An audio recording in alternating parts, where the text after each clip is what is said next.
We can do a Rose Bowl preview if you want. W's and L's, the weekly recap show where we give a dub to the things that we like and an L to the things that we don't. Stop that right now. We can do a Rose Bowl preview if you like. Let's just stop that right now. Anyway, I'm going to give a dub to Thanksgiving.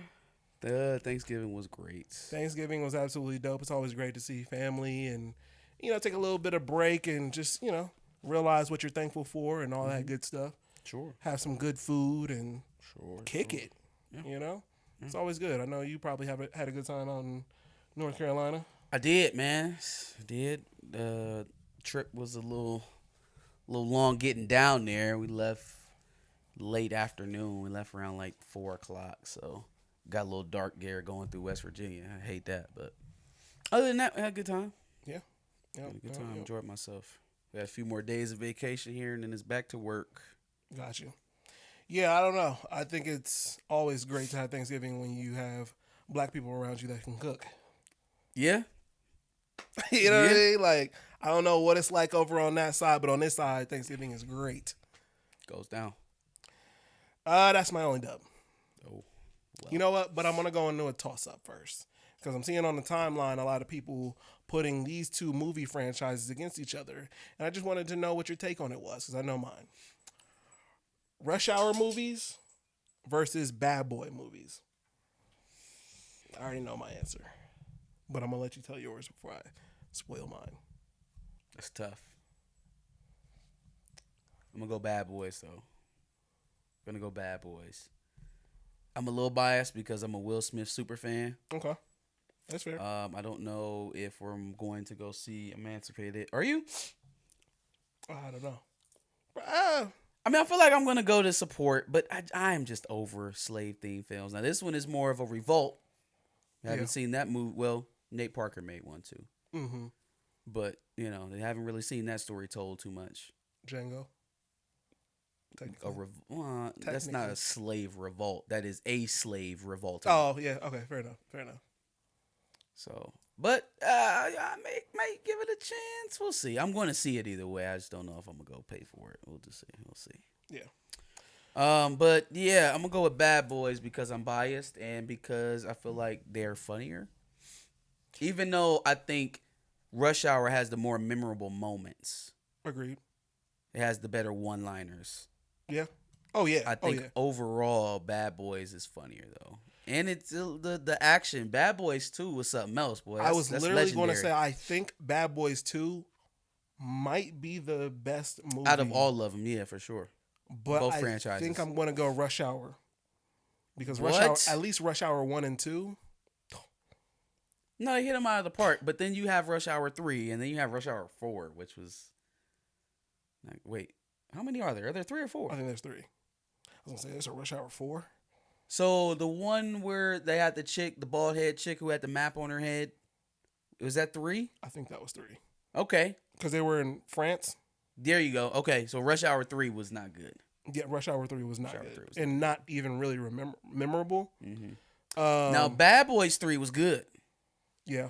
Bad Boys 3 was a good movie. Yeah, Bad Boys 1 was... Bad Boys 1 was... Oh, that was the starter. That was good. That was, But it was like, you know what? I think we're saying like it was good because it's not the one you immediately go to. Nah, Bad Boys 2 is Bad the one Boys you go 2. to. That's the one.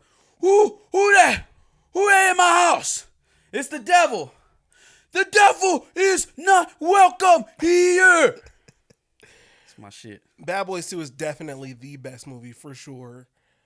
But I don't know. Maybe it's just I have a special place in my heart for at least Rush Hour 2. And I know how good Rush Hour 1 was. Me personally, I'm going Rush Hour. Fall collection. Girl got class. Damn, Bad Boys 1 was good. Really good. I can't go Rush Hour. I think the more consistent films lean Bad Boy. Better script now that you basically painted that Rush Hour 3 wasn't really that good. I think I actually have to say Bad Boys. It's a better total series. Not that I didn't like Rush Hour, but it's the better overall series. I think Bad Boys 2 is a better movie, but Rush Hour 2 is my favorite. Over Bad Boys 2? Even though I know Bad Boys 2 is better. But that doesn't make any sense. Is it actually your favorite if you're acknowledging that it's better? I guess you can have a favorite and say it's not as good. Yeah. That's fine. Yeah. All right. That was a hell of a debate. On to my L's. First L is going to Saweetie. Uh-oh. Despite all of her clout chasing and trying to get this EP sold, she didn't do that well with that. Because imagine that. People don't like you trying to monetize off of the publicity around someone dying. 2,000 copies. I don't even know. I don't even know how that's possible. 2,000 copies? Well, I can't say copies because it's not. Shit, we did more than that last month, bro. we sold more than Saweetie last month. That's a fact. Shit. Dead ass. Oh, Jesus. We did better than Saweetie last month. 2,000 first week sales. Ouch. Is really fucking bad. Ouch. A couple takes from it. First of all, Vlad, who we love on this podcast. What? That was a joke. Said that, well, had Saweetie agreed to go on Vlad, she'd sell more than 2,000. Which I bet she would too. If she agreed to go in there and embarrass herself and anybody who ever had a relationship with her, then yeah, you would have put out an interview that surely would have gotten people wanting to hear her album because she's just talking about more salacious stuff. As much as I want to say fuck you, Vlad, I think he's actually right. He's right. That. No, he's right. I'm mad that he is right, but he's right. Yeah. Sunny Digital, famed producer, worked with artists like Future and whatnot, has remarked that it's kind of interesting that she has millions of followers on Instagram and that has not translated very well for her, obviously in her first week sales, which I'm inclined to agree with because at some level there is a thing called engagement rate, which if you have 18 million followers, they should at least be somewhat engaged with the thing that you're actually trying to sell. Mm-hmm. But at the end of the day, Saweetie's just a pretty face, and that's why she has 18 million followers. Hey man, talent carries over. Talent overcomes any type of situation or controversy. Much less someone who has the publicity going for them the way Saweetie does as of late. So if it ain't selling, people don't want it. It just is what it is. The funniest thing that I've seen come out of this whole situation is that Saweetie literally says, after all of the backlash that she's received for only selling 2,000 first week sales, she said something along the lines of, I only make music for pretty bitches or something like that. Well, there's only 2,000 of them in the whole world? Like, Jesus Christ. And everywhere, there's only 2,000. Okay. You can only be a pretty bitch if you buy Saweetie's music, I guess. Yeah, there's literally only 2,000 of them. Dog, that's just that's family and friends. 2,000? Because you know your label probably bought like 500 of those to try to get it going. They try to push it. First tweet was, hate parade, I must be that bitch. Hate parade. Stop. Cut it the fuck out. Type of all controversy is good controversy bullshit is that. No one's buying your stuff. Usually people go gravitate to the controversy and buy. They're not buying. Hurry up and buy is what you need to be saying, not, ooh, yeah, I'm the hottest bitch because everybody hating on me. I am actually enamored with her tweets right now because this is crazy. Okay, so then she said, I make music for pretty bitches. If you can't relate, I understand. Damn. Somebody tweeted her and said, yes, we need more of the icy life, sis. And she said, I got something better. I hope so. I fucking hope you do. Because 2,000 ain't it. You want to know why people like us that sit behind these cameras on these podcasts, behind these mics, and say the things that we do, criticizing creatives, is because there is an attitude amongst creatives that they are above reproach, that they can shit whatever it is they want, call it content, and if we don't like it, we're hating.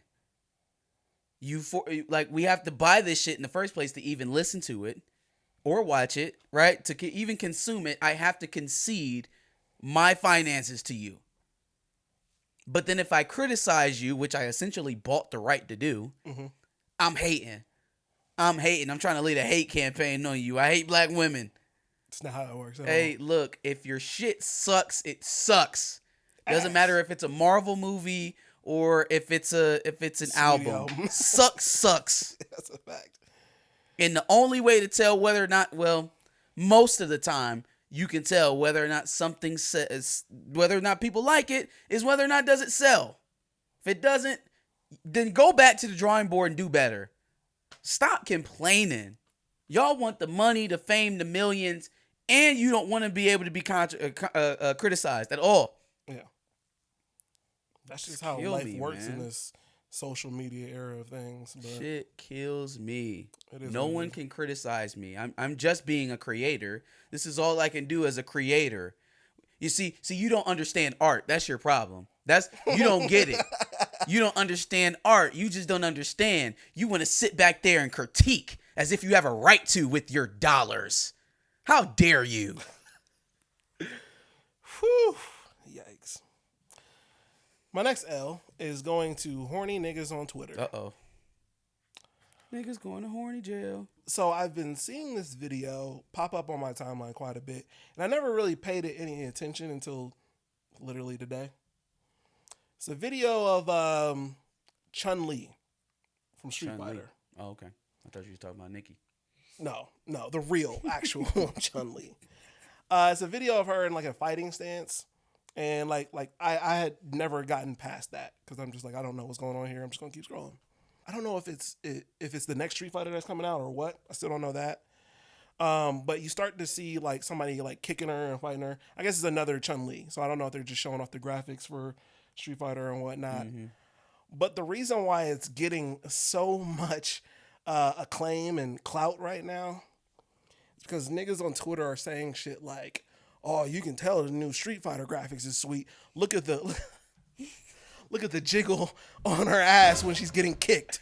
Hey, yo, I think it is the funniest thing in the world when niggas objectify cartoons. It's like, yo, tell me you are sexually repressed and hornier than any human being should be without actually saying it. Facts. You start lusting after anime characters and shit. Like that is the rabbit hole right there. It's like basic American superhero cartoons, then it's anime, and then it's like a express train from anime to hentai. There is an express train right through. Yeah. Y'all have to stop. Go outside. Do this. Go and get the air outside. Like, do that. See a person. Say hello. Shake a hand. Yeah, don't tell me how happy you are about the recoil of Chun-Li's ass. What is wrong with you niggas, bro? That shit is weird. Y'all make us look bad. Y'all make the nerds look bad because they all think we just over here beating off the cartoons. I swear to God, I refuse. Like when niggas got all upset about them changing Lola. Oh my God. Man, Lola ain't thick no more. It's supposed to be grown Lola. I'm supposed to be seeing ass and everything. Tail's supposed to be fat. You're embarrassing us. Stop. Oh my gosh. Jesus hilarious. Christ. Absolutely hilarious. So we talked about AAVE not too long ago, maybe a few months ago, when we were talking about Aquafina. And it's come to my attention that, well, it came to my attention a while ago, but recently, again, another tweet has brought it up that they're essentially rebranding AAVE as Gen Z speak. What? Who's doing that? A good amount of people are essentially labeling it TikTok slang or are y'all Gen stupid? Z speak. Are y'all actually dumb? Do y'all really think things don't exist until you see them on TikTok? Is that like y'all serious? Like y'all are actually serious? You don't think things exist? This reminds me of the chopped and screwed thing we talked about like 2 years ago. White girl made a TikToks talking about random techno DJ that she has. It's called Verbed and Reverbed. Oh, it's not slowed down or reverb. It was something. It was verbed and reverbed. Yeah. You mean chopped and screwed, bitch? Yeah. I don't even think she was on TikTok. I think it was Vine. I think Vine was still a thing at that time. Well, because that's a whole essentially genre on YouTube. At least you can go and find like all of the songs are like slowed down and reverb is added. It's not the point. It's, Josh. no. That's not what it is. It's chopped and screwed. Verbed and reverbed. Yeah. Look, so man. I just don't appreciate this rebranding of what is our culture. Yeah, man, it's not even just us. Like, the things we said came from a later generation and a later generation and later generation. That is African American vernacular. Yeah. Yeah. Which means the entirety of our history in this country goes into what is being said and how we describe things and how we how we communicate. It's literally discounting the fact that we are the culture. Gen Z? You know, Z is the last letter in the alphabet, right? We all know that. Yes. Gen Z? Y'all giving these young niggas too much credit. Yeah. Way too much credit. 1,000%. Are they claiming it, or are just people just saying it? You know, sometimes people put things on demographics that they don't own. It's like older white people who don't know how to classify it. Will classify it as slang that you learn from TikTok or Gen Z speak. Yeah, no, man. Look, whether it's AAVE, whether it is patois, whether it is Gullah Geechee, shout out to Sumi Michonne. Shout out to all black linguists, because without y'all, we wouldn't be able to define AAVE like we are now. Yeah. Whether it's any of those different dialects or types of speak, they all have a history. They all have multiple connotations, and you know, it's something to be studied. The same way, you know, commoner English over there in England would be spoken, or the King's English, or Mandarin, or Vietnamese, or Arabic. It all has the same way of coming about, being defined and kind of defining itself within a culture. Except when we're talking about our languages, not even the languages of the motherland, we're talking about our languages here in America. There's no historical significance. Mm-hmm. There's no, it's almost as if, because they've been saying this forever, right? Mm-hmm. Like even if you taking it out of AAV and we going back to jive, it's always been a thing of like, it's a lower tongue, but they won't acknowledge how the history is kind of perpetuated itself and it's evolved into what we have now, which is African American English, and also all of the other offshoots of that. You know what's crazy is, so I work with two Hispanic girls or women. I work with two Hispanic women, and one of them is Mexican, one of them is Puerto Rican, and they always kind of talk about the differences of like, oh, do you guys have a word for this, or you know what I mean? Like, because there's obvious differences in the ways that a Mexican or a Puerto Rican or a Cuban will speak the same language, and it's kind of the same thing here. It's like there's different ways that black people, even here just in America, speak English. Yeah. And I think the crazier thing about that is that when we speak about how some people speak English in different dialects, certain people will look at that and be like, are they even speaking English? Yeah, it's like it's crazy. And you know what? It's not the only language that they do that to, because they do the same thing with Spanish. They do the same thing with any type of Asian dialect that they hear. But it's not as summarily dismissed as AAV. Mm-hmm. It's not. Yeah. It's not as summarily dismissed as Gullah Geechee or Patois. Mm-hmm. It's like, that's gibberish. Yeah. All this other stuff can be a language, but that's nonsense and slang. Mm-hmm. 1,000%. Just like everything else. 1,000%. All right. My next L is going to George, I guess is his name, from the Impulsive podcast. Never heard of From Logan Paul's podcast. Oh, okay. Bobby Lee, who we know from Mad TV. Side note, Bobby Lee tells some of the craziest fucking jokes, yo. Yes. Like the most hilarious, but at the same time disturbing fucking I think jokes. That's the life he lives. I'm almost certain. Like, that's just who he is. I need somebody to give Bobby Lee a hug every day so he don't come out and murder us all. Funny you say that. They had this podcast, which is, like an hour and 45 minutes. I did not watch this entire thing because I don't care that much about Logan Paul. But I got to the point where this guy, George, who is like a newer host to the podcast, they got two guys that are always on there, which is Logan and I guess his friend Mike, I think is his name. And then they got this new guy who's been on there not so long. His name is George. George is trying to be essentially a stand-up comic. Well, I guess that's his actual job outside of being on the podcast. And so, you know, you've got these two guys, and then you've got essentially two stand-up comedians, George and Bobby Lee. At some point, George starts going into this like, oh, woe is me. Like, I came from almost nothing, and now, you know, because of that, I'm kind of depressed. And he just goes into this really weird and somber story about his life, and specifically more so the life before he was able to do what he's now able to do.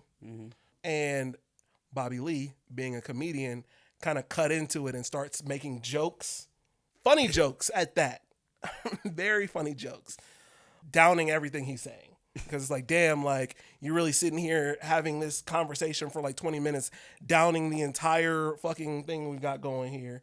And like just basically clowning him for like making the show sad. Which is what a comedian does at the end of the day. Like, you may feel bad that he's doing it while you're trying to pour your heart out, but a comedian is there to make people laugh. And especially when things are sad. That's what they're there for. Bobby Lee told a story about his father giving him a bedtime story. And the bedtime story that he told him is that, do you know what Japanese used to do to Korean? They take Korean and they wrap it around his foot and they string him up and they dump him into boiling water. And they dunk him, and every time they pull him out, he scream, ah! And every time he dunk him, another layer of skin gone. Good night. Yeah, no, that's crazy. That is a Bobby Lee joke. That is crazy. Do you think he give a damn about yo upper middle class ass crying about what you came from? And oh, woe is me. Now I get to work for a podcast. Shut up. Well, It's people dying, starving, and getting shot. Your life is not hard, bro. Stop it. Is what he was trying to tell you. It's not that bad. yes. Relax. Lighten up. Let's be happy. You got a comedian on the show today. I didn't come on here to cry about your life. Yes. The reason George gets his L is because after Bobby Lee starts to make jokes, George walks off. There are certain. He is clocked out. Yeah, Oh, yeah, he's- I know. George has been under a tremendous amount of abuse. No, Stop, George. I want you over here with me. George, I want you over here with me.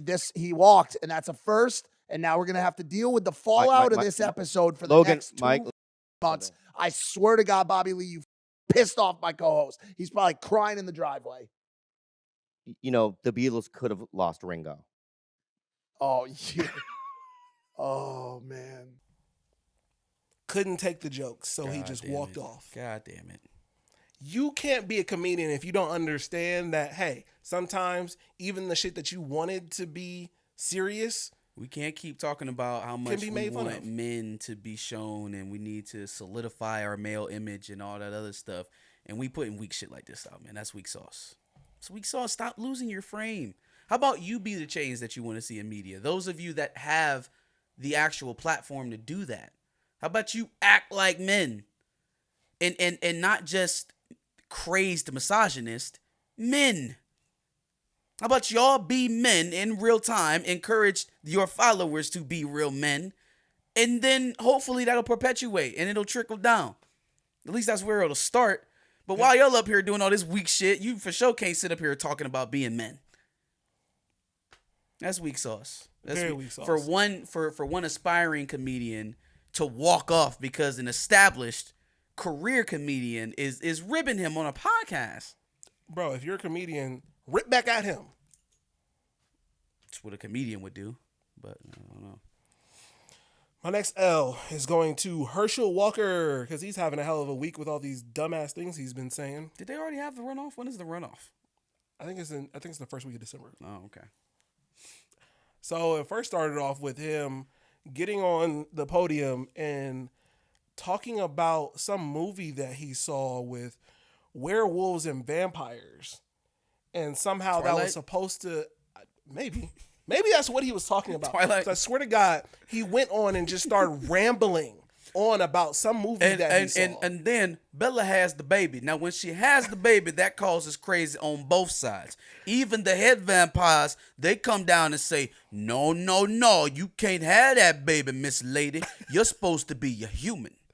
I swear to God, you think that's funny? And it's essentially what he was doing. I don't even remember the context of what he was trying to say, but he was trying to relay this somehow to his election. But somehow, I think he even forgot what he was originally talking about and just went on to provide further synopsis of the movie that he watched. Show me. I want to tell you to keep the faith. Oh, you ever watch a stupid movie late at night hoping it's going to get better, don't get better, but you keep watching it anyway? Because the other night I was watching this movie. I was watching this movie called Freak Night, or some type of night, but it was about vampires. I don't know if you know vampires are some cool people, are they not? But I'm going to tell you something that I found out. A werewolf can kill a vampire. Did you know that?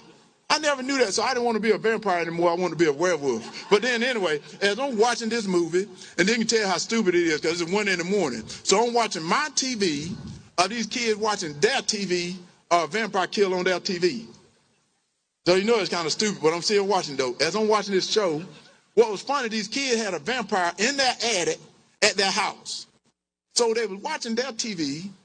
Now I'm watching my TV as they watching their TV, or they see the vampire killer on their TV. So they win this contest to bring this actor. Now y'all got to stay with me.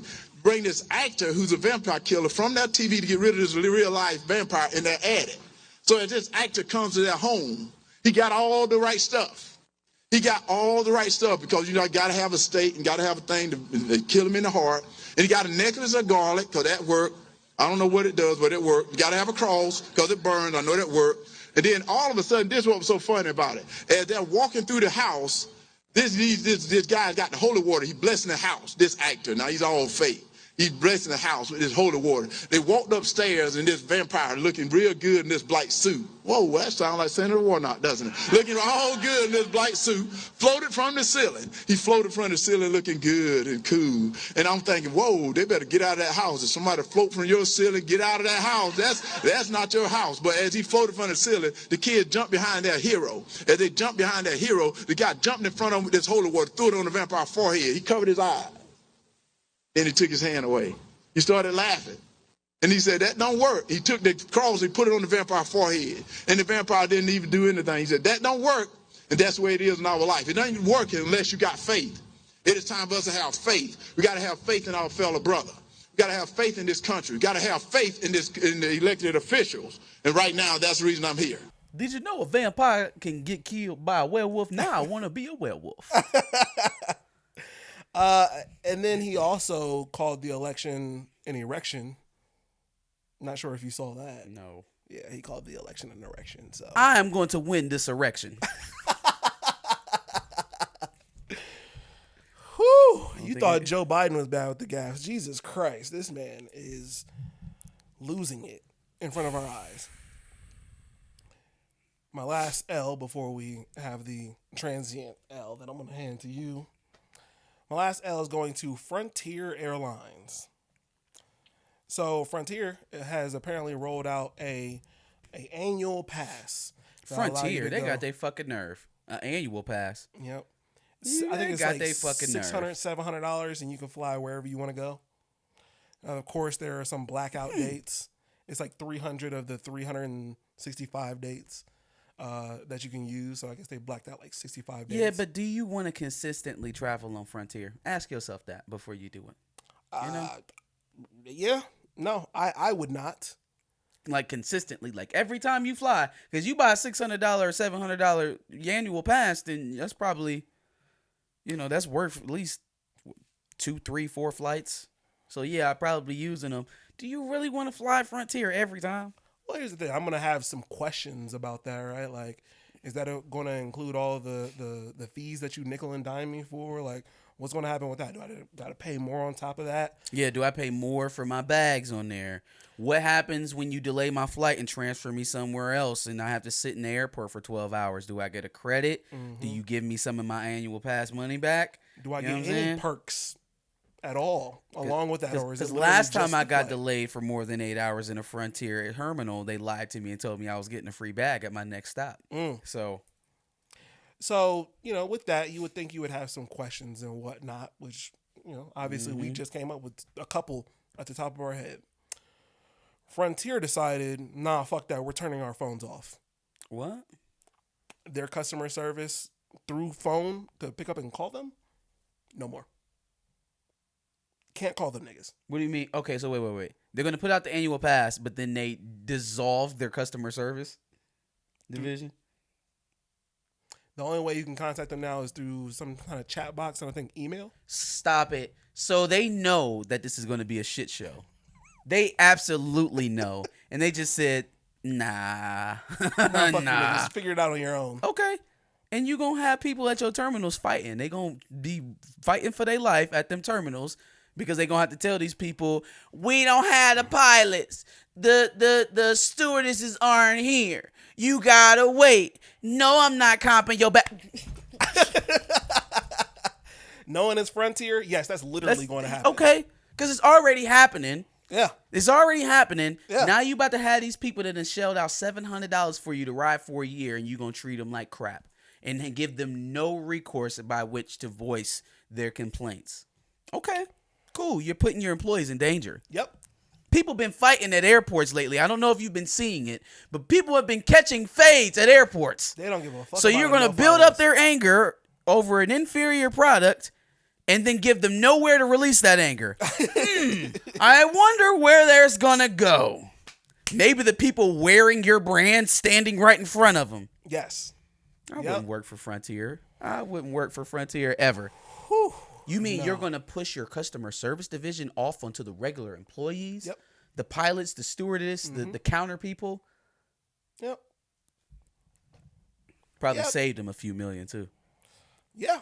Yeah. Well, they don't give a fuck. So No, they don't. They do not. my last L is going to none other than Jerry Jones, who has been exposed essentially because he was 14, 15 years old. Doesn't really matter. It matters not. But he was in a picture where I guess I don't even want to call it a protest. Them niggas were trying to They stop were trying them to, from getting into the school. attack the Little Rock, the first kids who were integrated into the schools in Little Rock, Arkansas. Mm-hmm. You know, the infamous picture of the little black girl getting led into the school with the rage-filled whites on each side. Well, Jerry Jones is one of those rage-filled whites protesting the integration of his school. Yep. Now, now. Let's handle this in a kind of chop this up. Sure. Are we going to start off with Jerry Jones? Yeah, let's stay on Jerry Jones, and then obviously, you know, I'll pick up on my other side. With Jerry Jones, what kind of culpability does he have to this? Well, I'd say he has just as much culpability as somebody who say, I don't know, maybe share something online that they shouldn't. That's the level of culpability he has for standing in a crowd of people where you can't definitively say what his role or what his feeling is while he's there, but he's associated enough that it's a problem and he should have to apologize, right? He's close enough to it, and it's close enough to promotion to say that he should have to apologize, right? No, he definitely has to at least. Right? apologize. Yeah, I'd say At he the has very least. just as much culpability as somebody who erroneously shared something on social media. Oh, I see what you're saying. You're talking about Kyrie. I thought you were saying like somebody who was 14 and tweeted the N-word. No, because what you're not going to convince me of is that, it's okay for a young adolescent Jerry Jones to be violently racist and to be fighting racial progression when he's 15. But it is above reproach for Kyrie Irving, the grown man, to retweet a video of a film that's anti-Semitic. Yeah, no, okay, so like I look at what Kyrie did he didn't even literally say anything. Jerry Jones was there screaming at the top of his lungs, probably calling that girl all kind of iggers. And that's why I won't even take an apology from that because that shows who you are. That's who you That's are, who you man. are. Don't give me he was 15. Yeah. Did you call people iggers when you were 15? That doesn't just leave. What are you That doesn't talking go about? away. It's okay to be racist when you're a teenager? Yeah. No, What are you absolutely- talking about? Absolutely not. Oh my God. Oh my, please finish up on Jerry Jones. Finish up on him. He's a racist white man. There's no surprise there. Yeah. You finish up on because I have. No, that was all literally the my smoke thing is for that some like people. if you were at that, and again, I hate using the word protest, but it's really the only word I have. If you were there, that's proof. The proof is in the pudding that that's who you are. And I don't care if you were 14 or 15, at some level you grasped, you hate that race. I used You to be hate that racist, person. and then I bought a franchise of black men, and I'm not racist anymore. That is you hating that person. I bought a farm of black men in Texas, and now I'm not racist anymore. And then that goes into the fact that, nigga, you can't tell me that there are not racist NFL owners. Well, we already knew that. We already but knew I that. mean, Yeah, we already knew that. like, Jesus Christ. Like, NFL, NBA, don't matter. but, that's neither here nor there. That's really all I had to say about it. Is you can't tell me that 14, 15-year-old kid doesn't still hold some of those same beliefs to this day. And so are AT&T or Nike or Bud Light or any of the brands that are associated with the Cowboys or Jerry Jones, are they clutching at their pearls trying to cancel Jerry because he's a proven racist? I'm barely hearing the story. Are they going to pull their relationships with Jerry Jones and the Cowboys? Are they going to essentially cancel him even though it doesn't financially suit all the conjoining companies to do this to one person? Are they not going to clasp together for the greater good of anti-racism and disavow Jerry Jones and his actions? Fuck no.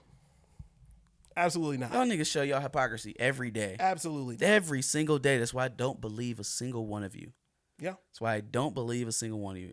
Am I good to take over now? Yes. Okay. Yes. All right. Yes. I'm going to start out with the L's because I have a connective L here to this Jerry Jones situation. Now, it's very rare. I might allude to it, but I very rarely come out and call black men out of their, out of their hookup, calling them coons or samboats or, anything nasty like that. It's very dirty. And it's also kind of hard to prove, even though, we may be sitting on some disagreements here where I clearly think one way, you clearly think another, and that's very clear to me. Mm-hmm. Stephen A. Smith. Ooh. If tap dancing was a person, so let me lay this out. Kyrie Irving needs to be suspended, needs to be punished, all this other stuff. He's insensitive to this, that, and the third. He's anti this, he's racism this, he's a fool, a clown, a person who floats conspiracy theories and blah, blah, blah, blah, blah. Or even the things he said about Cap. But boy, let it be Daddy Jerry Jones. Let it be Daddy Jerry. And here's Stephen A. Smith. He doesn't deserve what's happening to him right now. Let me be very clear. We understand the racism. No, you don't. We understand the feelings that black people have around this. No, you don't. You very clearly do not. But the fact of the matter is, you went back 65 years for this. 65 years. And then you have the unmitigated goal to try to bring that out against Jerry Jones. See, that's cancel culture. I smack the shit out of you. What's wrong with you? Oh, it's okay to be racist as long as you did it in your adolescence. It's okay to be violently racist against children as long as you are some form of a child yourself. What? So Kyrie has to take responsibility for someone else's work because it retweeted it. Jerry Jones is pushing his own racism. He's there himself in the flesh, live in living in black and white. Yeah. His old ass. Yeah. Here you go. Oh, well, leave my boss alone. That happened about 60 years ago. You can't do nothing with that. Now, I ain't hear none of that for Dr. Cosby. Didn't hear none of that for Dr. Cosby. Oh, it was 60 years ago. What you doing? Leave him alone. I guess you felt that way about Carolyn Bryant, too? It's okay that she lied and led to a man being brutally dismantled, dismembered, and murdered. But it's okay because it happened so long ago, it doesn't even matter. Mm-hmm. The pain, the suffering, the loss that was inflicted behind all of that, it doesn't matter because, it happened a really long time ago. I know you don't take that leg with sexual assaults because your company won't allow you. I know you don't take that leg with anything that has to do with black people because you're you. And we've heard you over and over and over again on black issue after black issue after black issue. The only thing you stood up for and actually put your nuts on the table and defended like a man was your ability to date employees at your workplace and not be found exclusively responsible. The only thing you will fight for. Very telling. Very telling. You can't be bothered to stand up for any black men except for the black men that are using their position to fuck on the job. For obvious reasons. No disrespect to Ime Udoka. I think he is having some things done to him unduly. But that's just is what it is. That's the reality of the situation. A man's used his clout to get some booty. He hit the wrong one. And Stephen A. defends him because he's probably doing the same thing and he's protecting the prospect of him ever getting caught doing it. We'll defend all of that. But if it got anything to do with black folks, no, I can't. I cannot. What's happening to Jerry Jones is a travesty. It's supercilious. Because, massa like it when you use big words for simple concepts. If tap dancing was a person. Let's move on to another. Let me stop. Let's move on to another individual who likes corporate money more than they like giving honest takes on their community. Not even that. I just don't think that Charles Barkley is very smart. I think that's been a thing for a while. So I think he talks and he says things that are just really untrue. Yeah. But he's a popular figure and he makes a lot of money. So usually people that are in that position get to say whatever they want, however dumb it is. Yeah. But so he goes on MSNBC. There was a mass shooting at a gay bar. And so they brought on Charles Barkley to talk about it for some reason. We know why. I just got to say that, gay people are treated the worst in the black community. Charles, who the fuck asked you that? That wasn't the question. Where the fuck did you come from? You sound like an agent now. Now you sound like you are specifically on this television show to say that because no one asked you. One of the first people to contact me after I came out was this man right here. And that was over a decade ago. So these issues are really important to you, and you always stand up for people's individual rights. Well, Don, first of all, one thing that always has disturbed me as a black person, which really bothers me about the Kyrie Irving situation and the Kanye West situation, first of all, being black in America is already hard enough.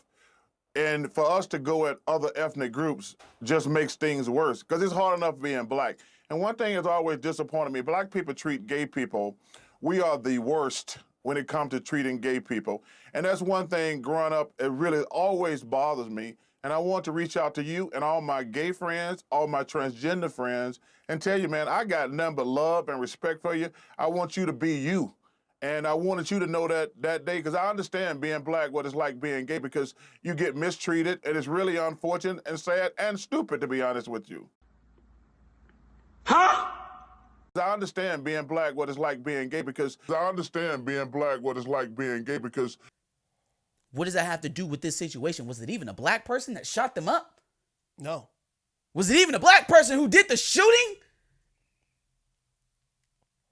See, it's wrong. And I do think it is wrong to call people them kind of names, Coon, Sambo, all of that stuff, because you disagree with them, right? Because they say something that you don't like.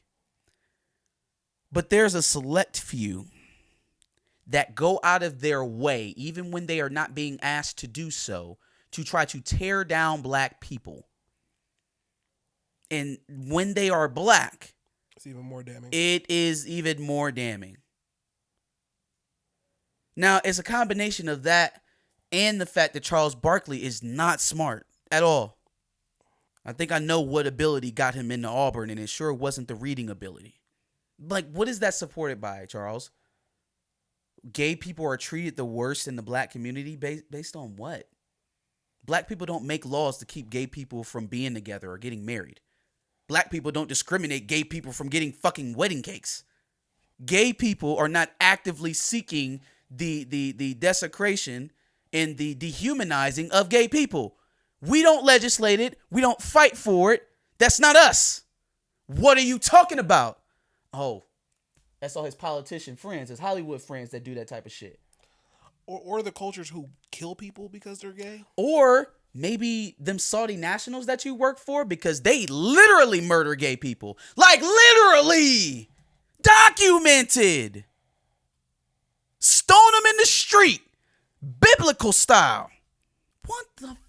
What does it come to that we can watch this man work for a Saudi national ran golf league and allow him to say that black people are the worst when it comes to accepting gay people?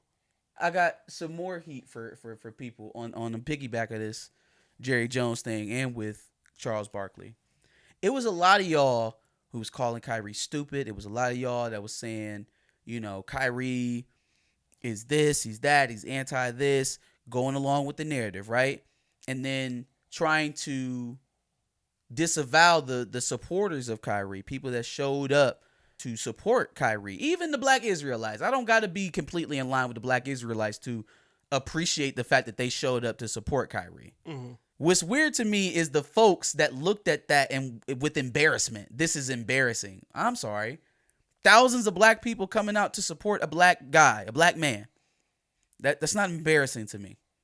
Regardless of whatever their political agenda is, I don't think the act in itself is embarrassing. Anyways, we had a lot to say about Kyrie, rightfully so. Had a lot to say about Kanye West, rightfully so. Where are y'all at on this Jerry Jones thing? Is it only a problem to be anti-something when we aren't talking about black people? Is it only okay to have bad takes and not to think through some of the decisions we make when we're not talking about black people? So it's okay to be anti-black, but it is never okay to be anti-Semitic. Do y'all see how easily it is to herd you into fighting somebody else's war and how little people double back to defend you when it's your turn? Last I checked, Kyrie apologized, didn't he? Absolutely. I haven't heard Jerry Jones apologize for shit. Why are we still talking about this when we have completely forgotten about Brett Favre's situation? Dog, they asked my man about Thanksgiving during the basketball game. Now you already know. You make fun of him for it because he says that he has Native American lineage. You make fun of him. Yeah. Right? So you know that he doesn't support fucking Thanksgiving. Yeah. He doesn't celebrate it as a holiday. Mm. But let me just ask the question and see if I can get a reaction out of him, and it'll be a 10-second soundbite, and my publisher will pat me on the back. Yep. My editor will pat me on the back. Mm-hmm. Yeah, no, we've completely forgotten about the Brett Favre thing, and we will completely forget about and that this Jerry story Jones is getting deeper too. Still, he might fuck around and steal again because y'all don't give a damn. And we'll forget about this Jerry Jones situation too. All right, Stephen A. Charles Barkley. Oh, Auburn. Do you know who's rumored to be the next head coach at Auburn? Not Deion Sanders. Not the obvious choice, of course, but Hugh Freeze. Oh, no, I didn't hear that. The man that literally got ran out of town out of Ole Miss for cheating. Mm-hmm. The man who the SEC commissioner has said to have about well, it varies on the number, but a fee for any team that hires Hugh Freeze. They'd rather go with Hugh Freeze than to deal with Deion Sanders. They didn't even offer Deion. They didn't even offer him. Mm-hmm. They went straight from Cadillac Williams, go ahead and finish the season, to let's start negotiating with Hugh Freeze before the Iron Bowl. I was wondering why Deion's choices were now between Colorado and, was it Nebraska? Nebraska, they got Heupel or they got Rule. But I mean, Rule. There was two schools that people were saying it was between. It was Colorado and somewhere else. I don't know. I'm not leaving Jackson State to go to Colorado. Yeah, I wouldn't either. Hugh Freeze? Not that Hugh Freeze is not a good football coach, but really? Are we that desperate at Auburn that we're going to Hugh Freeze? I have no doubt in my mind that they are desperate. I never thought Hugh Freeze would ever coach in the SEC again. Yeah. Lord have mercy. Whew, craving animals down there. Okay. Last L I have is going out to the cleats that were gifted to the Ohio State football team by none other than Ohio's own LeBron James. ahead of the Ohio State-Michigan game for a couple reasons. First reason, bitches was mid. Like, midder than mid. Like if mid was a cleat, that's it. Like I'm talking Wingstop, and they didn't toss your wings right, so you only got sauce on half of all the wings. Yeah, Wingstop is already pretty mid. So. Mid. I'm talking a Donato's pizza with not enough cheese. That type of mid. I'm talking Subway mid. That's how bad these joints was. LeBron's shoes have been pretty mid since he left Miami. Okay, personal preference, whatever. Yeah. The second reason why it's getting the L is because I didn't see nobody wearing them hoes. I didn't see nobody That's wearing fucking tough. those bitches. Jesus. They brought them out in the beginning of the game or at college game day and showed them to the crowd. And I was like, hey, yo, them is mid. Like, them is weak as hell. It was just like basic. Yeah. Red bottoms. Like, you never seen a LeBron cleat. So it's just not, it's off-putting, number one. Yeah. LeBron sign on the tongue. It was nothing special about them. They look kind of cheap. Mm-hmm. And I was thinking to myself, like, damn, bro, they about to break in new cleats today on this game? Like, I wouldn't wear them bitches. And then I start looking at them coming out the tunnel, and I was like, I don't see nobody with black and red bottom cleats at all. Nobody is wearing them joints at all. I thought that shit was hilarious. Because, LeBron likes to pretend he's a super fan of all Ohio teams. Yeah, that's just kind of annoying, but it be capped so hard, bro. Like I like it when he shows up to the games. There are for sure as many Michigan fans in Akron as there are Ohio State fans since it's so far north. So, like, just the impression that, like, oh, I was just this devout Ohio State fan my whole... Like, it may be true. It's just that LeBron has gotten caught in so many fucking lies. LeBron is literally known now as a fucking liar. Cap artist. Actually, Jalen Ramsey went on the shop and asked him about that. You cap a lot. Like, you be lying. He definitely did not read the biography of Malcolm X. He also hasn't seen either Godfather 1 or 2. Oh, Name your favorite quote from Godfather 1 or 2. Dog, there are just so many. So name one. Just say anything. Always knew it was you, Fredo. You broke my freaking heart. Mwah.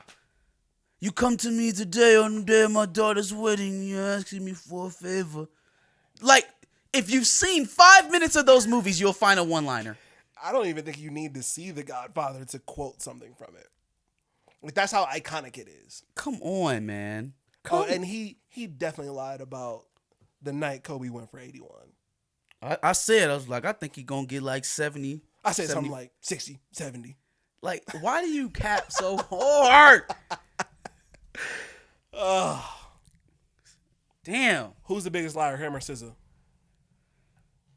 SZA be fucking lying her ass off. She be lying? She be lying. About what? Her album coming out. Damn. Nah, it's other stuff. I'm gonna still say LeBron. As far as on Twitter, king and queen of lying.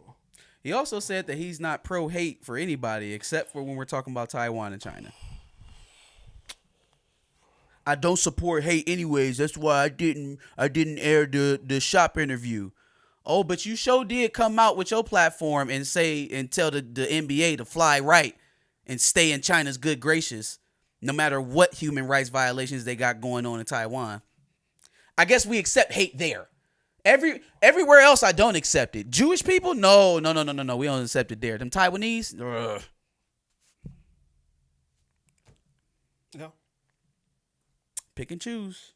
You choose a. Ooh. What does that say? Oh, easy. One dub. Only dub that's needed for the entire weekend. Shout out to the champs, baby. Shout out to the champs. 2 times. Not just in Michigan. Not just when it was snowing. But down here in Columbus when we had an unholy amount of good weather. For a November 26 game. 60 degrees. No wind. Clear skies. Full hearts. Can't look. Well. Not the last part. Not the last part. But how about them Wolverines? Damn, on their way to Indy again. I know they tired of us already up there. Damn. So make sure you list your dubs and L's in No, the comments below. no. We need to bask in this. We already basked in it. No, it's part of my dubs, man. You gotta let it go. Gotta let it breathe. Gotta let it breathe. What'd you drink last night after the game? A lot. What was your poison? Jameson orange, Uncle Nearest. Jameson and orange juice? No, there's a Jameson orange. Oh, for real? I didn't know it until last night. Like, what's the orange? Is this like a citrus flavoring or what? No, it's just it has a orange hint to the Jameson. You know, orange is not a flavor. Orange is a flavor. I hate black people. It's Oh, orange, like the fruit. Damn it. Good one. Yeah. Okay. Cool. Yeah, that's cool. Yeah. Vodka with Simply Limeade. Oh, you said whiskey and vodka. You said you just gonna crossfade it and just guarantee a headache. I had a Heineken, some White Claws too. Oh, and you drinking spit water. Stop it.